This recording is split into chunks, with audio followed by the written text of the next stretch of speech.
Gaddafi's gone, so is this the start of a new era for a free Libya? A new era? Well, if it's anything like what we've been seeing over the past few days, or like how Hillary Clinton put it in your headlines, what sort of era is it going to be? Not since the 1930s economic crisis have we seen world powers act like this. Killing a prisoner of war is an international crime. I presume the International Criminal Court will be hot on the heels of all those NATO leaders who've been responsible for this, because we've got to remember there were special forces, weren't there? There were special forces from Britain and so forth. Were they busy trying to protect prisoners of war? So how do you see the new era for Libya? What's going to happen now in the immediate future? Well, Libya, a very rich country, relatively small population. Under Gaddafi's rule, it had the highest life expectancy of any country on the continent, a free healthcare system, an educational system that meant free education right up to tertiary level. It had one of the lowest infant mortality rates and one of the highest GDP per capita on the continent. Now that presumably neoliberalism will be brought to Libya, or will be attempted to be brought, because we've got to remember that there are also Islamist factions there in Libya as well, we can assume that the Libyan population will learn what it is to live in a capitalist country.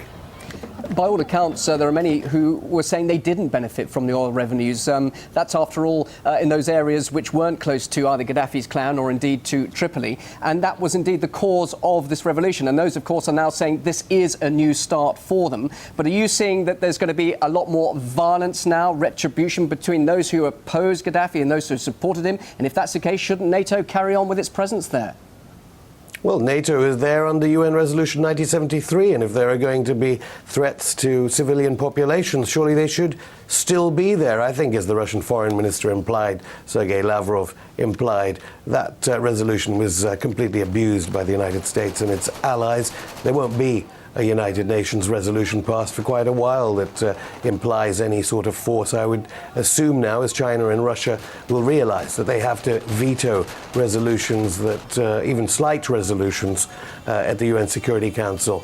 As for the future, obviously NATO won't be there, but a new arm of military force, that of the Bretton Woods institutions, that of Western oil companies seeking concessions we'll have to look at the terms of the deals, but I presume the terms of the deals for the oil companies will be rather better than they were under Gaddafi, and I also assume that lots of other contracts will have been done. Certainly the head of the National Transitional Council and his deputy said they intend to resign shortly, and presumably they'll take good jobs. Let's quickly talk about the nature of Gaddafi's death. The Human Rights Office is now calling for an investigation into the way he died. Also, the US are saying they would like an account. Are they just making what they seem to pretend to be the right sort of words and the right questions over his death, or do they really care? A bit late for the United Nations Human Rights Council.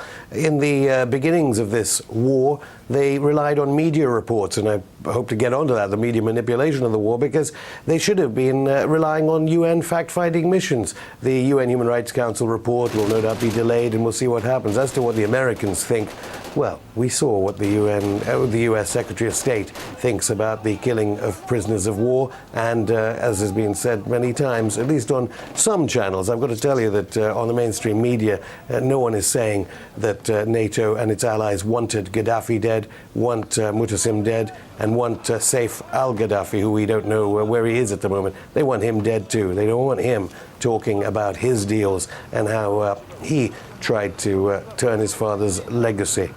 What message, though, does this send to other leaders under pressure? I'm thinking, of course, of Assad in Syria. I think the message is clear around the world to any dictator. Get lots of WMD.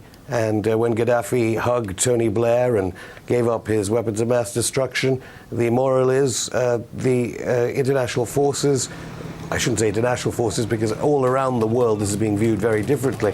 NATO and our allies and those under US hegemony will be saying, look, if you don't have WMD, we will contravene any international law.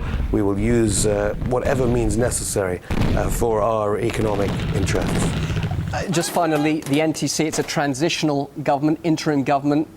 When do you expect to see elections conducted there in Libya under the banner of democracy? They said 2 years.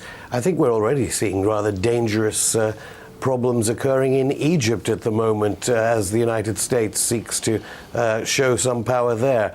Let's be in no doubt that the Americans and the European powers will be desperate to ensure the elections go the right way. They have form on this, of course, because they didn't allow Algeria to have free elections.